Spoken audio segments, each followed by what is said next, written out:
সকাল সকাল গাড়ির চাবিটা নিয়ে বের হয়ে গেলাম মিরপুরের উদ্দেশ্যে। মিরপুরে কাজ শেষ করে আবার বের হলাম বাসার উদ্দেশ্যে।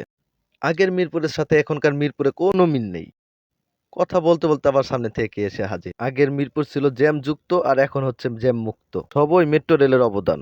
মেট্রো রেল জ্যাম মুক্ত করলেও মেট্রো রেলের নিচে যে এইটুকু রাস্তাটা আছে সেটা মনে হয় ঢাকার ভিতরে সবচেয়ে উন্নত একটা রাস্তা। যে রাস্তায় আসলে ঘুমটাও ভেঙে যায়, সাথে শরীরে যত ব্যথা আছে সেটাও ভালো হয়ে যায়। অনেকদিন যাবত এই রাস্তায় চলাচল করতেছি, কিন্তু এই রাস্তার এখনো উন্নতি দেখতে পারিনি। উত্তরা দিয়াবাড়ি থেকে মিরপুরে আসার খুব সহজ রাস্তা এটি। মেট্রো রেলের নিচ দিয়ে বেশিরভাগ রাস্তা ভালো হলেও এইটুকু রাস্তাও এখনো ভালো হয়নি। ভাইরাল কিছু জায়গা থাকলেও এই জায়গাটাই ভাইরালের মধ্যে একটি তালিকাভুক্ত করা উচিত। এই রাস্তার সৌন্দর্য অনেক সুন্দর। উপরে মেট্রো রেল, দুপাশে লেক থাকার কারণে সৌন্দর্য বৃদ্ধি পেয়েছে। সাপের মতো আঁকাবাঁকা ভাবে চলতে চলতে দিন গুনছি কখন পাহাড়ি রাস্তা পার হব। যাদের শরীরের ব্যথা আছে তারা অবশ্যই এই রাস্তায় একবার হলেও ঘুরে যাবে। এখানে অফ রোডিং রাস্তার একটা ফিল পাবেন।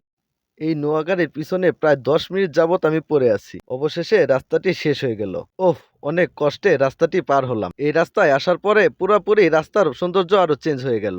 আগে যখন আমরা কলেজে লেখাপড়া করার সময় বন্ধু বান্ধবের সাথে ঘুরতে আসতাম, তখনও মেট্রো রেলের কাজ শুরু হয়নি। চারপাশে শুধু কাশবন আর কাশবন। এই রাস্তায় গাড়ি চালাতে আমার খুবই ভালো লাগে, কারণ এই রাস্তায় কোনো গাড়ি নেই এবং চারপাশে যে সৌন্দর্য তা দেখতে দেখতেই মন মুগ্ধ হয়ে যায়। এখানে আসলে মনে হয় ঢাকা শহর থেকে বাইরে আছি। শান্তিতে একটু শ্বাস নেওয়া যায়। ঢাকায় জ্যাম কমানোর বড় একটি অবদান রাখে মেট্রো রেল। গাড়ি চালাতে চালাতে পুরোনো দিনের সব স্মৃতিগুলা মনে পড়ে গেল। কলেজ শেষ করে কতই ঘুরতে আসতাম বন্ধুদের সাথে এখানে। কত স্মৃতি মাখা এই জায়গা। সময় গড়িয়ে অনেক বছর পার হয়ে গেল। জায়গারও পরিবর্তন, সাথে মানুষেরও পরিবর্তন। এভাবেই দিন চলে যায়। আমার গাড়ির সামনে দুইজন মোটরসাইকেল নিয়ে টিকটক ভিডিও বানাচ্ছে। যাক, তাদের জন্য যদি এই জায়গাটা ভাইরাল হয়। যত ভাইরাল তত নাম।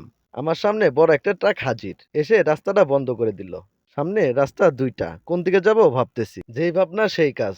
ডানে চলে গেলাম। সোজা না গিয়ে ডানে চলে গেলাম, কারণ ডানের রাস্তাটা আমার অনেক ভালো লাগে। রাস্তার দুপাশে গাছ থাকার কারণে গাড়ি চালাতে অনেক ভালো লাগে এখানে। চাইলেও আপনারা চলে আসতে পারেন এখানে। কে কে এসেছেন এই রাস্তায় অবশ্যই কমেন্ট করে জানাবেন। এই রাস্তায় দিয়াবাড়ির গরুর বড় হাট বসে। ভাঙা রাস্তা দিয়ে আস্তে আস্তে অনেক সময় পার হয়ে গেল।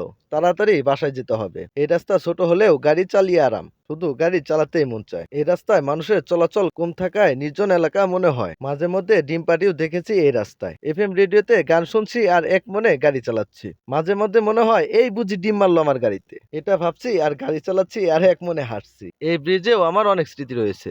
গাড়ি চালাতে চালাতে এক বন্ধুকে ফোন দিয়ে বললাম, দোস্ত, আমাদের সেই পুরনো আড্ডা দেওয়ার জায়গায় আছি আমি। মাঝে মাঝে আসা পড়লেও কোনো কিছু মনে হয় না।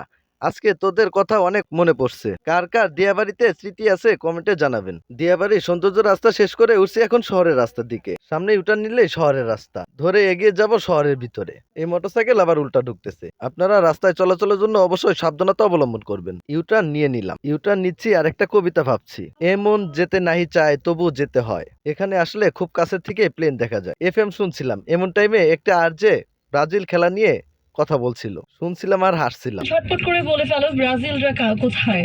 ব্রাজিল সাপোর্টাররা কোথায়, যারা এখন মুখ লুকিয়ে চুপি চুপি বসে আছে? আর্যের কথা শুনে বুঝতে পারলাম না যে সে ব্রাজিল না আর্জেন্টিনা। ব্রাজিলকে বাস দিচ্ছে নাকি উপরে তুলছে, নাকি সান্ত্বনা দিচ্ছে। এভাবে চলতে চলতে সামনে জ্যামের রাস্তার দিকে আগাচ্ছি। আজকে এইচএসসি পরীক্ষা থাকার জন্য অনেক রাস্তায় জ্যাম ছিল। অনেক সময় জ্যামে থাকার পরে অবশেষে বাসার রাস্তা ধরলাম। বামে মন নিলেই হাউজের রাস্তা। অনেকক্ষণ জ্যামে বসে থেকে শরীরটা ব্যথা হয়ে গেছে। সেক্টরের ভিতরে রাস্তা রিক্সার জন্য গাড়ি চালানো যায় না। হাউজের গেটে এসে হরেন দিলাম, কিন্তু আমাদের হাউজের ম্যানেজার অনেক বড় লোক, যার কারণে গেটটা খুলতে একটু দেরি হয়। সে নাকি ফ্রি ফায়ার খেলে। যাক, অবশেষে গেট খুললো। ও আমার দিকে তাকিয়ে মিষ্টি করে একটা হাসি দিল। হাউজে এসে গাড়িটা পার্কিং করলাম। আমার ভিডিও ভালো লাগলে অবশ্যই লাইক, কমেন্ট এবং শেয়ার করবেন। পাশে থেকে সাপোর্ট দিবেন। আল্লাহ হাফেজ।